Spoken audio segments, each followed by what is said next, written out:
주님의 옷사오니 주님의 용서는 내게 주의 이름 높이소서.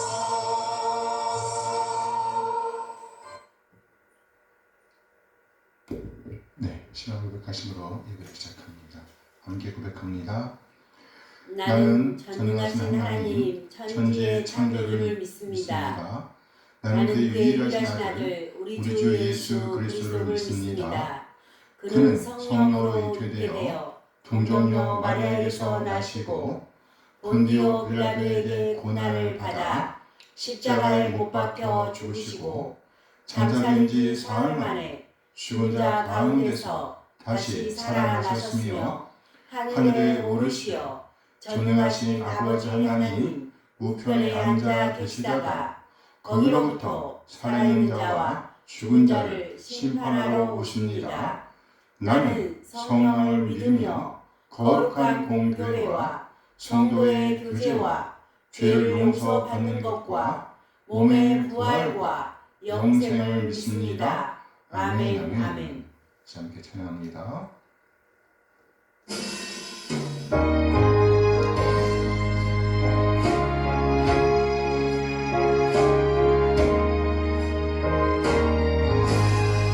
내 영혼이 은총입어 주 만세지 얻고 보니 슬픔 많은 이 세상도 천국으로 와하도다. 할렐루야 찬양하세. 내 모든 죄 사함받고 주 예수와 동행하니 그 어디나 하늘나라. 주의 얼굴 뵙기 전에 멀리 외도 하늘나라. 내 마음속에 이루어지니 날로 가깝도다. 할렐루야 찬양하세. 내 모든 죄 사함받고 주 예수와 동행하리 그 어디나 하늘나라. 높은 산이 거친 들이 조각이나 금벌이나 내 주 예수 모신 것이 그 어디나 하늘나라. 할렐루야 찬양하세. 내 모든 죄 사함받고 주 예수와 동행하리 그 어디나 하늘나라.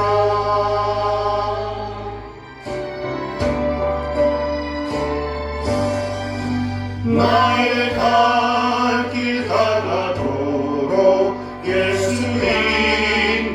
인도하시니 내 주 안에 있는 긍휼 어찌 의심하리요.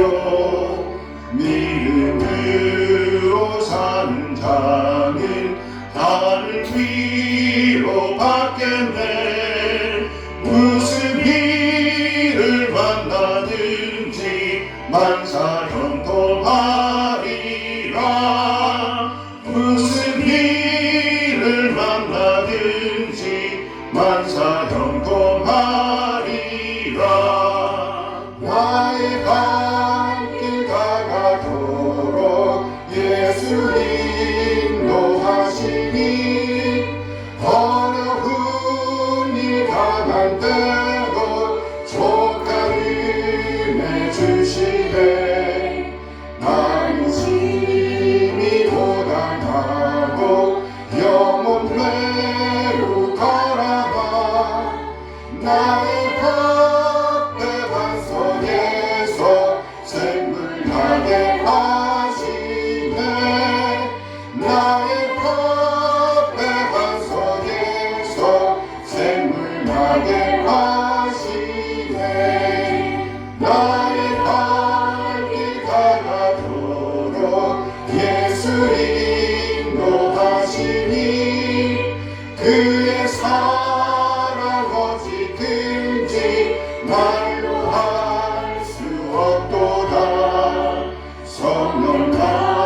환난을 당한 자 이리 오라. 땅들이 변하고 물결이 일어나 산 위에 넘치네 두렵잖네. 이방이 떠들고 나라를 모여서 진동하나 우리 주 목소리 한 번만 바라면 천하의 모든 것 망하겠네. 만유주 하나님 우리를 거울이 피난처요. 세상의 난리를 그치게 하시니 세상의 장엄이 쓸데없네. 높으신 하나님 우리를 구하니 할렐루야. 괴로움이 심하고 환난이 극하나 피난처 되시는 주 하나님. 아멘. 네, 오늘은요 나훔 1장 14절에서 2장 7절까지의 말씀을 보도록 하겠습니다. 나훔 1장 14절에서 2장 7절까지의 말씀입니다. 네, 함께 읽습니다. 나 여호와가 네게 대하여 명령하였나니 네 이름이 다시는 전파되지 않을 것이라. 내가 네 신들의 집에서 새긴 우상과 부은 우상을 멸절하며 네 무덤을 준비하리니 이는 네가 쓸모없게 되었습니다. 볼지어다 아름다운 소식을 알리고 화평을 전하는 자의 발이 산 위에 있도다. 유다야 네 절기를 지키고 네 서원을 갚을지어다. 악인이 진멸되었으니 그가 다시는 네 가운데로 통행하지 아니하리로다 하시니라. 파괴하는 자가 너를 치러 올라온다니 너는 산성을 지키며 길을 파수하며 네 허리를 견고히 묶고 네 힘을 크게 굳게 할지어다. 여호와께서 야곱의 영광을 회복하시되 이스라엘의 영광 같게 하시나니 이는 약탈 자들이 약탈하였고 또 그들의 포도나무 가지를 없이 하였습니다. 그의 용사들의 방패는 붉고 그의 무사들의 옷도 붉으며 그 화물을 버리는 날에 병거의 새가 번쩍이고 노소나무 창이 요동하는도다. 그 병거는 미친 듯이 거리를 달리며 대로에서 이리저리 빨리 달리니 그 모양이 횃불 같고 빠르기가 번개 같도다. 그가 그의 존귀한 자들을 생각해내니 그들이 업돌듯이 달려서 급히 성에 이르러 막을 것을 준비하도다. 강들의 수문이 열리고 왕궁이 소멸되며 정한 대로 왕과 벌거벗은 몸으로 끌려가니 그 모든 시녀들이 가슴을 치며 비둘기같이 슬피 우는도다. 아멘. 아멘. 네, 오늘은요 나훔 1장 14절에서 2장 7절까지의 말씀을 본문으로 배후에서 섭리하시는 하나님, 이런 제목으로 말씀을 나누도록 하겠습니다. 배후에서 섭리하신 하나님, 배후에서 섭리하신 하나님. 네, 여기 섭리라는 단어의 아주 기본적인 의미는요, 통치하시고 보존하신다는 의미입니다. 통치하시고 보존하신다. 그래요. 하나님께서 만물을 창조하신 이후 그 만물들을 그냥 내버려 두지 않으셨다는 말이에요. 하나님 자신의 목적을 위해서 친히 그 만물들을 통치하시고 그리고 보존하셨고 보존하시고 보존하실 것이라는 말입니다. 하나님의 통치와 보존, 이것이 섭리의 가장 중요한 요소입니다. 그런데 하나님께서 이렇게 섭리하시는 것을 우리가 볼 수 없을 때가 있습니다. 그래서 배후라는 말을 쓴 것입니다. 배후. 고지굿대로 풀어보면 등 뒤라는 말입니다. 뭐라고요? 등 뒤.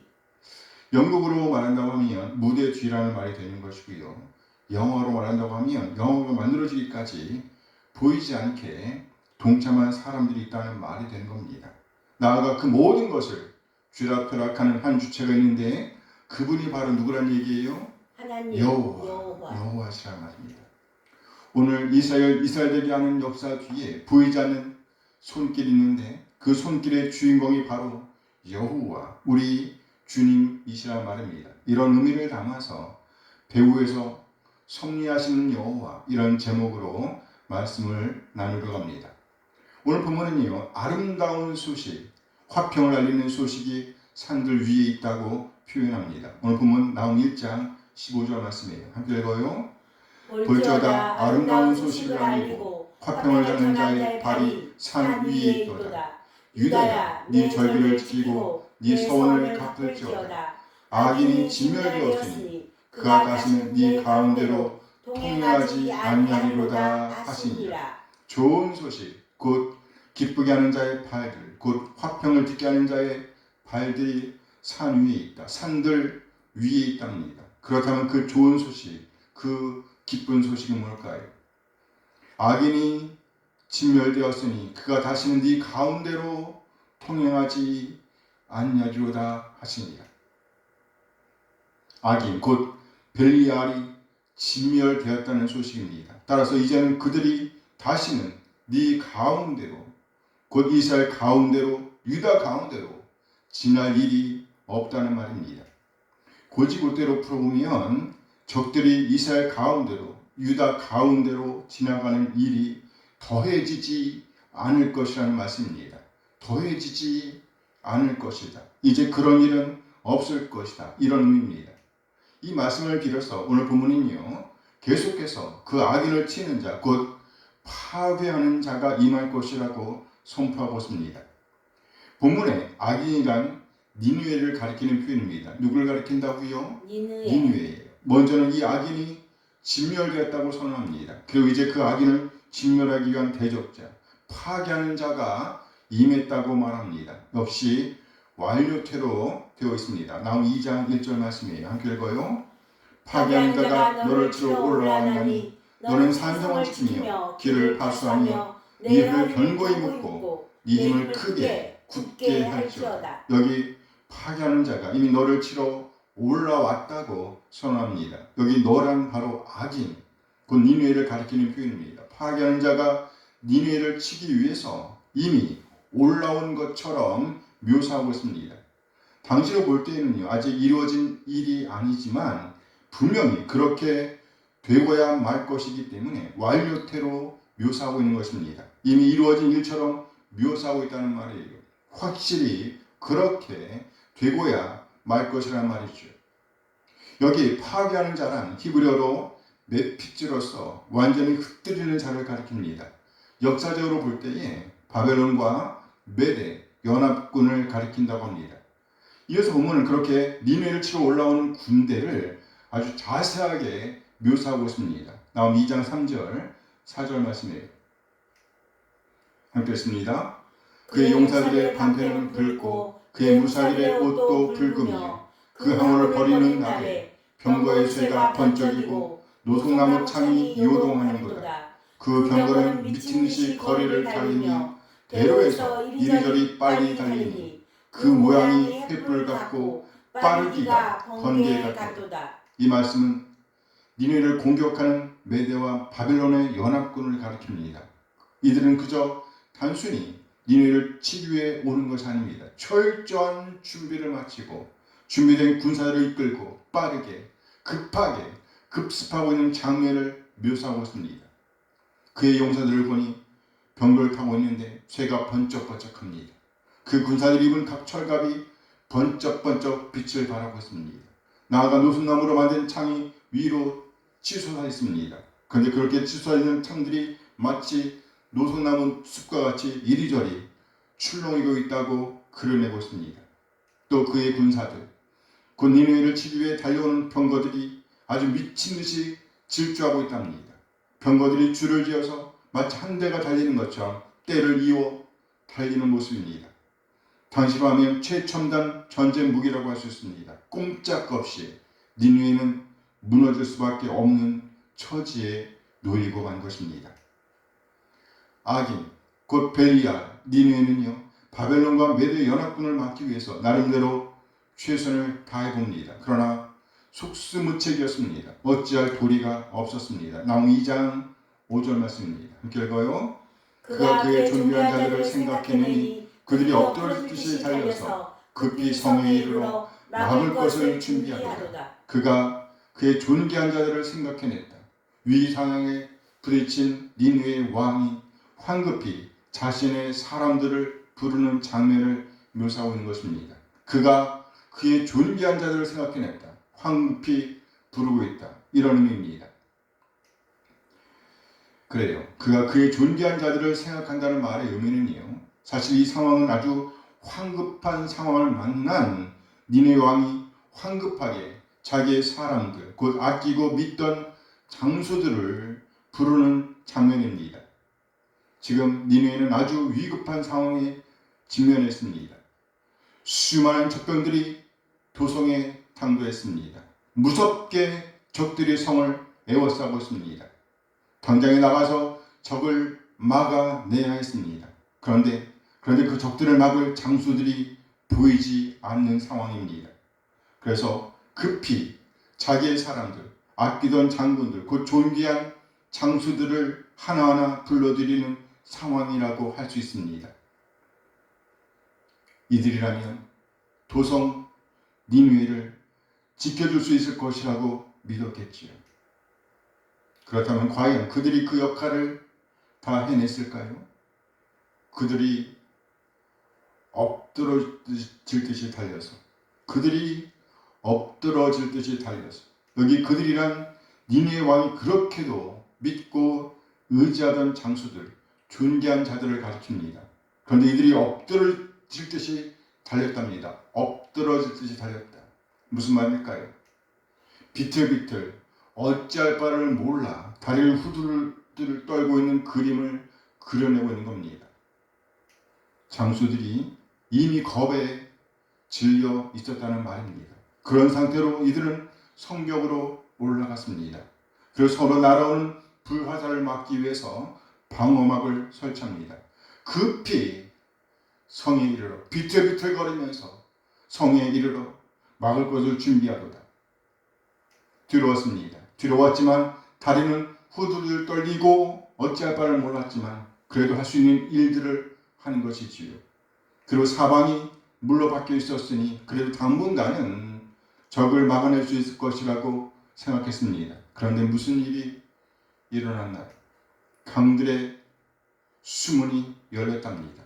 그리고 왕궁이 소멸되었답니다. 그리고 결정되어 있었답니다.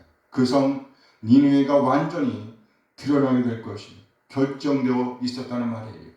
막말로 해서 그 성 니느웨가 끝장나는 것이 불을 보듯 뻔한 일이었다는 거예요. 오늘 보면 나홈 2장 6절 7절 말씀입니다. 함께 읽어요. 강들의 수문이 열리고 왕궁이 소멸되며 정한대로 왕과 벌거벗은 몸으로 끌려가니 그 모든 시녀들이 가슴을 치며 비둘기같이 슬피 우는도다. 강들의 문이 활짝 열렸습니다. 그리고 그 궁전은 완전히 무력해졌습니다. 그래요. 그 성 니느웨를 감싸고 있던 그 강들의 모든 수문이 활짝 열려버렸습니다. 당시 니느웨는 티그리스 강과 코스로 강을 끼고 있었고요. 거대한 수문들을 통해서 물을 조절하고 있었답니다. 그렇게 강물들로 줄려있는 요새였다는 말이에요. 그런데 그 성 니느웨를 에워싸고 있던 물들이 성 안으로 흘러 들어왔답니다. 그렇게 해서 성벽을 무너뜨렸다는 말이에요. 그들이 그렇게 믿었던 강물이 도리어 그 성을 집어삼키는 무기가 되었다는 말입니다. 결국 그 왕궁도 역시 그 물살로 인해서 형체도 없이 녹아내렸다는 말이에요. 본문에서 보면 이 왕궁이 강조되었습니다. 왕궁이 강조되었어요. 무슨 말인가요? 아수리의 심장부, 그 도성 니느웨의 중심부, 심장부가 심각한 타격을 입게 되었다는 말입니다. 그렇게 그 심장부가 무력하게 무너져 내렸다. 형체도 없이 사라져 버렸다. 강물이 들이닥쳐서 진흙벽돌로 지어진 궁전의 기초가 흐물흐물 녹아 내렸다는 말입니다. 당시 니느웨는요, 단순히 강가에 있는 도시가 아니었습니다. 티그리스 강 본류와 그 지류인 콜스 강, 그리고 성곽을 따라 정교하게 설계된 운하들이 복합적으로 얽혀있는 물의 도시였습니다.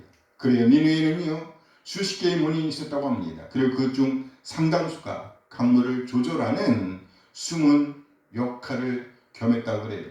따라서 강들의 문이 열렸다는 표현은요, 니느웨를 겹겹이 보호하고 있던 그 복잡하고 견고한 모든 수로 장치가 한꺼번에 터져 나갔음을 의미합니다. 결국 그 성의 심장부인 왕궁마저도 그 공포스러운 물살 속에서 형체도 없이 녹아내리고 말았다는 말입니다. 그래 이제 그 도시는요, 완전히 해체되고 말았습니다. 끝장이 나고 만 것이지요. 정한 대로 왕후가 벌거벗은 몸으로 끌려가니 그 모든 시녀들이 가슴을 치며 비둘기같이 슬피 우는도다. 정한 대로, 곧 그것은 정해진 수순이었습니다. 결정되었다. 끝장났다는 표현입니다. 그리고 이어서 왕후가 벌거벗은 몸으로 끌려간다고 말합니다. 무슨 말일까요? 여기 왕후란 실제 인물일 수도 있지만 동시에 니느웨의 수치를 대표하는 상징적 표현으로 볼 수도 있습니다. 그래요. 그 도시 니느웨의 수치가 드러났다는 표현으로 이해할 수도 있다는 말입니다. 그래요. 황후란 니느웨 성에 있는 심장부인 궁전을 가리키는 표현이라고 볼 수 있어요. 그 성이 완전히 해체되었다는 말입니다. 완전히 드러났다는 말입니다. 결국 그 왕궁에 속한 사람들과 그 백성들은요, 포로로 전락할 수밖에 없는 처지가 되고 만 것이지요. 그 모든 시녀들이 가슴을 치며 비둘기같이 슬피 우는도다. 그 모든 시녀들이 가슴을 치며 비둘기같이 슬피 우는도다. 그 모든 시녀들, 곧 니느웨에 속한 사람들, 백성들을 가리키는 겁니다. 그들이 그 당한 일로 인해서 가슴을 두드리는 그림입니다. 그래요. 그들은 가슴을 치면서 외칩니다. 아이고, 아이고. 가슴을 치면서 울려 퍼지는 소리가, 그 곡소리가 들리는 듯합니다. 우리나라도 이 소리를 경험했던 적이 있었죠. 일본에 의해서, 중국에 의해서, 거란족에 의해서, 또는 힘을 가진 막대먹은 사람들에 의해서 수많은 고통을 당해야 했습니다. 물론 지금도 누군가에게는요, 진행 중이기도 합니다. 지금 아수르, 니느웨가 그 지경에 처해 있었다는 말입니다. 이전에는 핍박을 가하던 위치에 있었습니다. 그런데 지금은요, 그 핍박을 받는 위치에 처해졌다는 말입니다. 그래서 도대체 왜 이런 일을 당하게 되었을까요? 오늘 보면 나온 2장 2절 말씀입니다. 함께 읽어요. 여호와께서 야곱의 영광을 회복하시되 이스라엘의 영광 같게 하시나니 이는 약탈 자들이 약탈하였고 또 그들의 포도나무 가지를 없이 하였습니다. 하나님께서 야곱의 영광을 회복하시되 이스라엘의 영광과 같이 회복하시겠다고 선언하십니다. 그러면서 이전에는 약탈자가 이스라엘을 약탈하였기 때문이라고, 심지어 그들의 곧 이스라엘의 포도나무까지 없이 하였기 때문이라고 고발하고 있습니다. 그래서 여기 약탈자는 누구를 가리킬까요? 약탈자. 그렇죠. 맞아요. 그렇습니다. 니느웨죠. 니느웨입니다.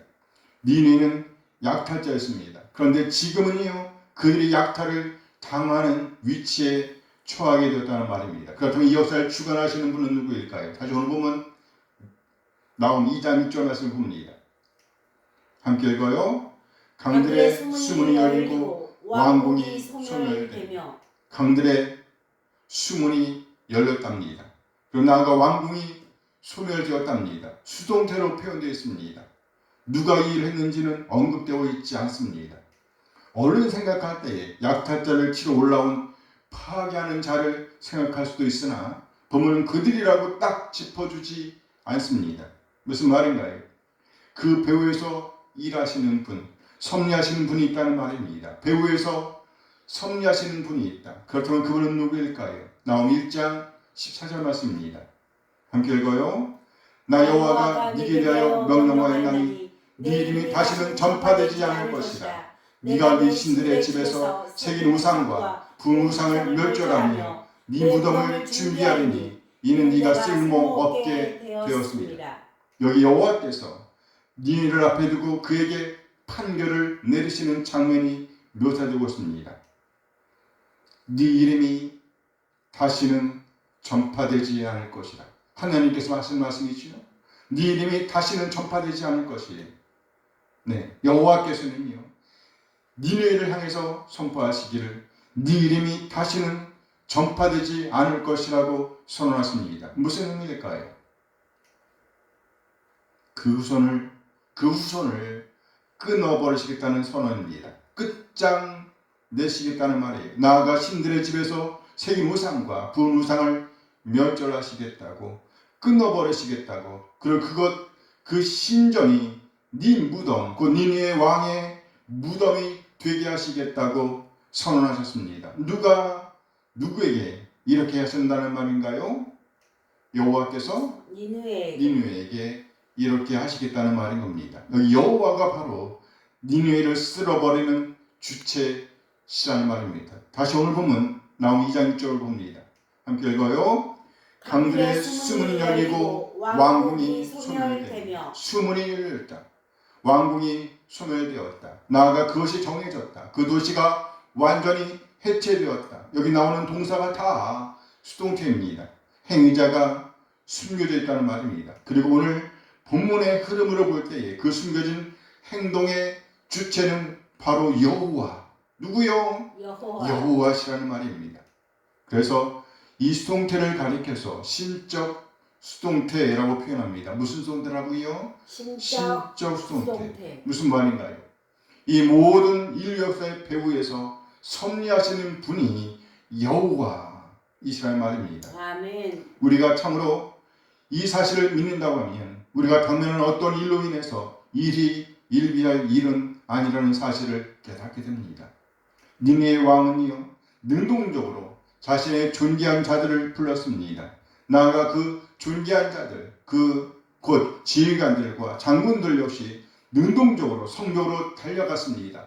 비틀비틀거리는 그 몸을 이끌고 두려운 마음을 감추고 성벽으로 달려갔습니다. 그리고 성벽을 세웠습니다. 방어막을 세웠습니다. 그들은 자신들이 역사의 주어인 줄로 알았습니다. 그러나 그 배후에서 이미 역사하시는 분, 일하시는 분, 섭리하시는 분이 계셨습니다. 바로 이스라엘의 주, 유다의 주님, 우리의 주 여호와이셨습니다.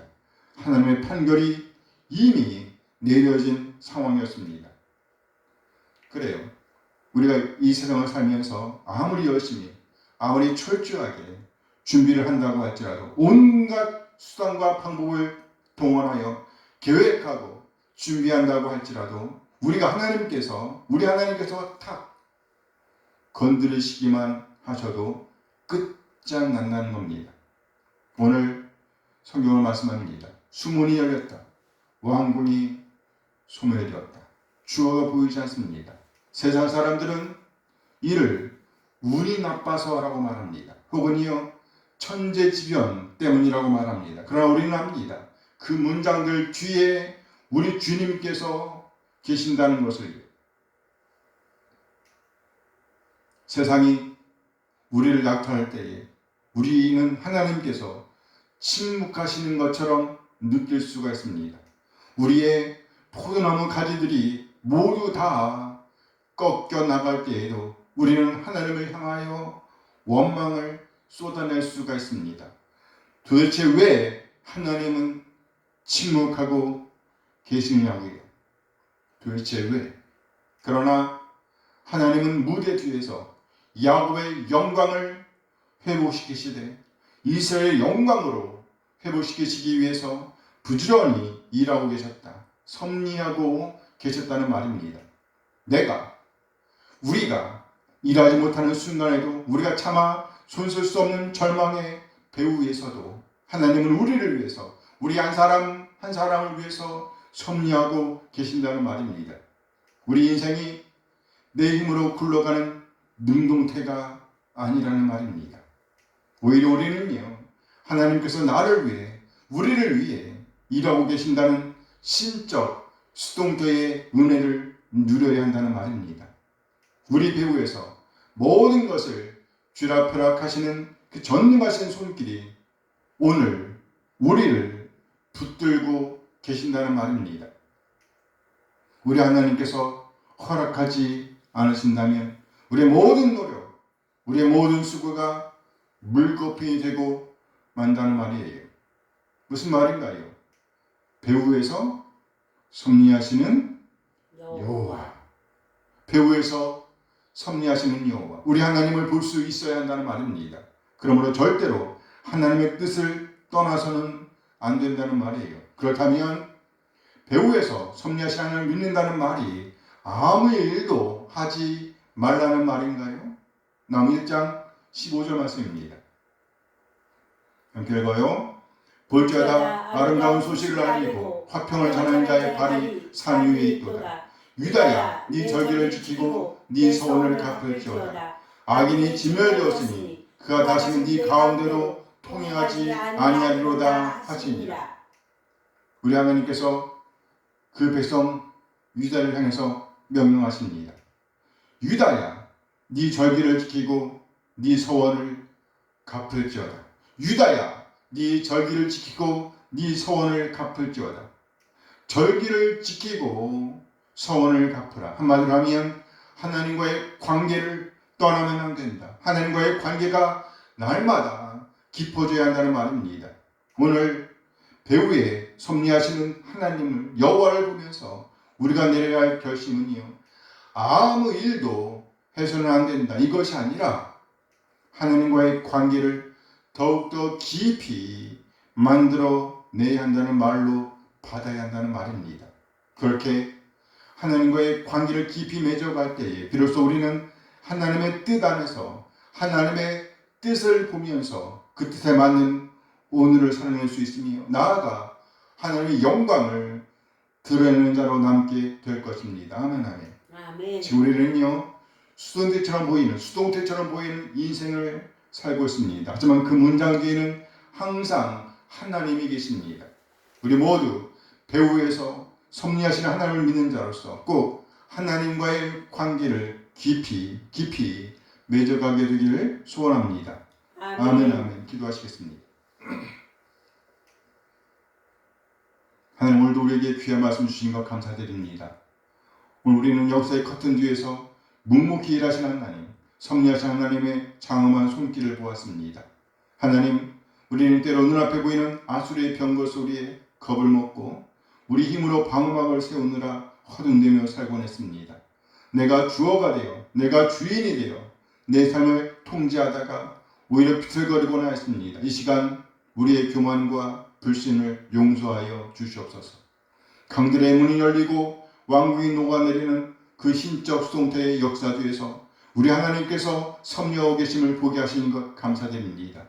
이제 우리가 마주한 질병의 문제, 경영의 어려움, 자녀의 고통 뒤에서도 하나님 여전히 야곱의 영광을 회복시키시되 이스라엘의 영광으로 회복시키시기 위해 일하고 계심을, 섭리하고 계심을 보게 하시니 감사합니다. 우리 모두 우리 배후에서 일하시는 하나님, 섭리하신 하나님을 신뢰하며 우리 앞에 당하는 모든 상황을 당당히 맞설 수 있도록 무엇보다도 하나님과 깊은 관계를 맺어 나갈 수 있도록 인도하여 주옵소서. 아멘. 우리 주님 예수 그리스도의 이름으로 기도합니다. 아멘. 아멘, 아멘. 찬양해서 예배를 마칩니다.